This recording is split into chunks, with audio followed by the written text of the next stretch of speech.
Ashton, thank you for the work that you've done and pulling this off today. This is just real exciting and real gratifying.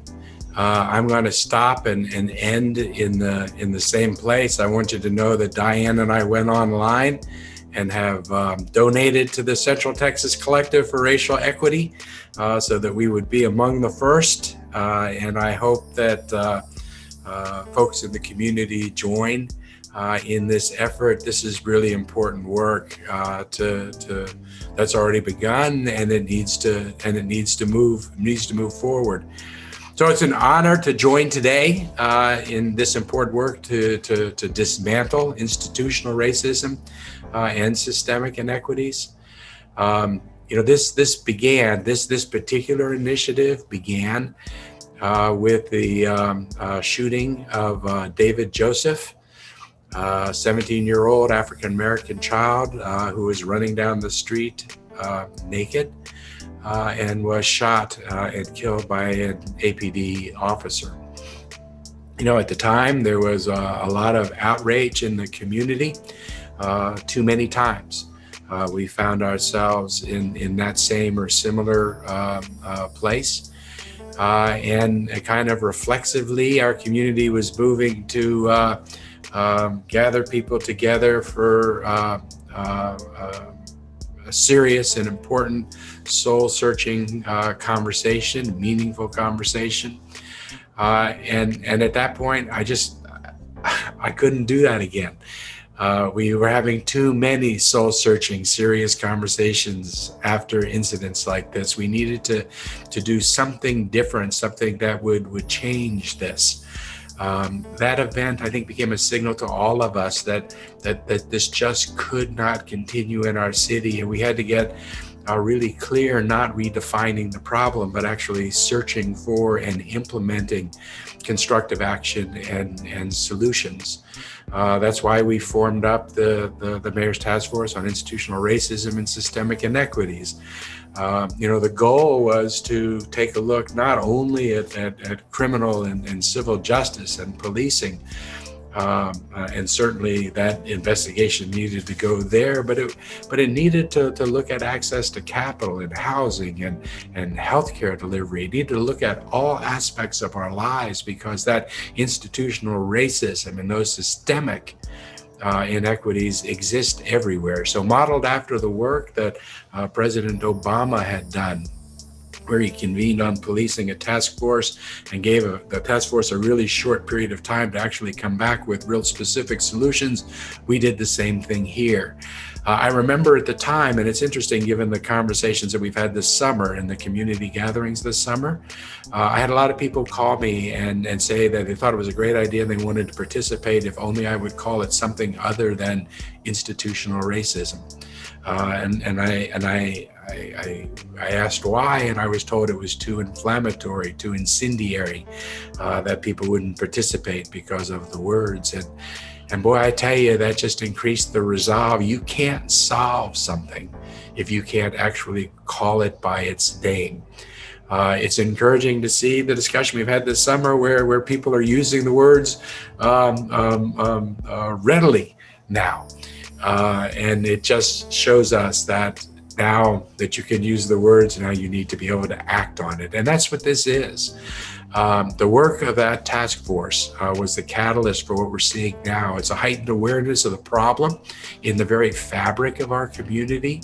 And it is giving form and substance and direction to the desire of more and more Austinites to really become engaged and to solve this challenge in our city. This is really important work for me. For me, many of these problems seem like they were invisible to too much of our city. And it's real important to me that in this term that I'm gifted with this position, that we raise awareness about these issues so that we can actually build the beloved community that Ashton was talking about, ensuring that everybody feels safe and included and engaged and has real opportunities to thrive. So one of the goals of that task force was to make sure that the work would be sustainable and it would live beyond the task force. thus the Central Texas Collective for Racial Equity. I applaud those that took the next step to create this work, to ensure that the work of the task force continues and that there is real accountability. You know, as the quote from Dr. King teaches us, our goal is to create a beloved community, and this will require a qualitative change in our souls as well as a quantitative change in our lives. This is both hard work and hard work. It is amazing to me to witness the hundreds of Austinites, community members that have stepped up and are stepping up, doing the work of leading the community to ensure that we're addressing systemic inequities and institutional racism. This is not easy work. But these people, you, the larger community, cannot and must not back down. This has to be more than a moment. This is an incredible opportunity, a whiteboard for us to be able to change things in our city in ways that, quite frankly, a year ago may not have existed, but exist today if we keep our foot to the pedal and push this through. It's the kind of commitment that I admire and exactly what our community needs. Evidenced by and personified by Dr. Colette Pierce Burnett and Dr. Paul Cruz, the president of Houston Tillotson, the superintendent of AISD back then, now at UT teaching superintendents how to be superintendents. To these two people, I put this challenge in their lap and said, help. And these two leaders in our community stepped up and gave form to that task force, gave meaning. It was their work that resulted in the 278 specific recommendations that came forward. The implementation work on those recommendations, half of them already being done, others in progress. It was their work that now has a couple thousand people in our city having gone through significant race training and awareness with an investment of time in our community unlike anything we've ever seen in this area.